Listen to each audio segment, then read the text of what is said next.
Pẹ̀lú bí awuyewuye ìjà bó ṣe ń lọ láàrin àwọn gbajúmọ̀ olórin fújì méjì ni Alhaji Wasiu Alabi Ọdẹtọ́lá ẹni tọ́pọ̀ èèyàn mọ̀ sí Pasuma àti Alhaji Táyé Àkàndé Adébísí ẹni tọ́pọ̀ èèyàn mọ̀ sí Táyé Currency. Níṣe ni Máyégún gbogbo ilẹ̀ Yorùbá tó jẹ́ aṣíwájú àwọn olórin fújì lórílẹ̀‐èdè yìí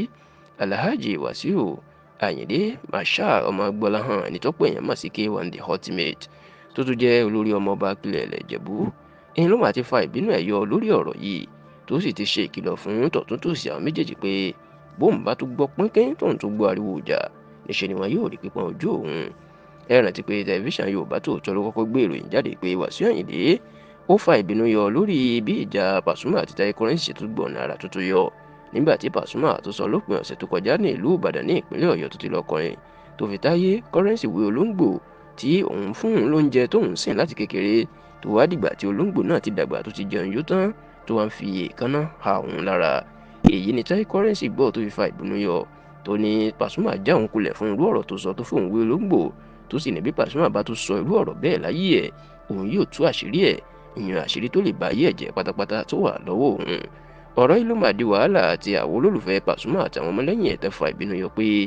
àṣírí ibà Wasiu Àgbàwo ló wà lọ́wọ́ bàbá Honorable tí wọ́n sì ń sọ pé bí Táyé Currency bí ò bá tú àṣírí náà àwọn ò ní fi lọ́rùn lẹ́ o èyí tó jẹ́ kí gbàgbós gẹ́gẹ́ báwọn ọmọ àsìkò ṣe máa ń sọ kó sì máa ṣẹlẹ̀ lágboolé fújì. Ṣùgbọ́n ní báyìí Máyégún general yun Alhaji Wasiu Ayinde Marshal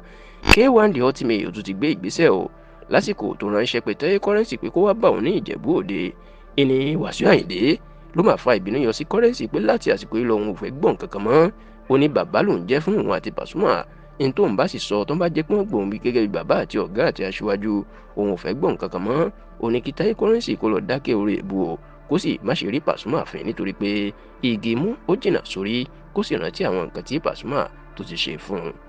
Lẹ́yìn eléyìí a gbọ́ pé Máyégún ó tún gbé fóònù ó máa pe Pasuma ó pè lórí fóònù wípé àti orin èbú o àti ètí òun ṣe orin èbú àti orin òwe òun ò fẹ́ gbọ́ nǹkan kan mọ́ òun tiẹ̀ fẹ́ gbọ́ pé ó tiẹ̀ fẹ́ nìkan wí olóńgbò kó máa fi ọgbọ́n àti òwe kó máa fi bú ẹnikẹ́ni mọ́ kó náà ṣe bí àgbà àti pé tó bá gba òun gẹ́gẹ́ bí àwòkọ́ṣe tó máa ń pè òun àti aṣíwájú nù fújì òun ò fẹ́ gbọ́ òun kó mọ́. Ẹsẹ̀kẹsẹ̀ tí Pasuma tó bá Wasiu Ayinde sọ̀rọ̀ lórí fóònù ìlú náà sì bọ̀ sórí ìtàgé tó ti kọrin tó sì jẹ́ kó di mímọ̀ pé Wasiu Ayinde ó ti pe òun o òun sì ti gbàgbé gbogbo ọ̀rọ̀ náà pátápátá kódà ó bẹ àwọn olólùfẹ́ àtàwọn mánéjẹ̀ bíi Tao Balenga Jacuzzi àtàwọn míì pé kí wọ́n fọwọ́ wọ́nú nítorí pé òun mọ̀ pé inú bí wọn ṣùgbọ́n ká gbà pé gbogbo ẹ̀ kò lè ṣaláì má ṣẹlẹ̀ àwọn sì ti fi ìjà náà sẹ́yìn gẹ́gẹ́ bí eégún bó ṣe ń fi aṣọ sẹ́yìn kódà ó jẹ́ kó di mọ̀ pé bàbá gbogbo onífújì lásìkò yìí Alhaji Abdulrasaq Kọ́láwọlé Ìlọ̀rí ẹni tó pè é mọ̀ sí Kollington tàbí Kébé Kwara òun náà ti bá òun sọ̀rọ̀ pé òun ò gbọ́dọ̀ sọ̀rọ̀ mọ́ káwọn sì fòpin sí wàhálà náà.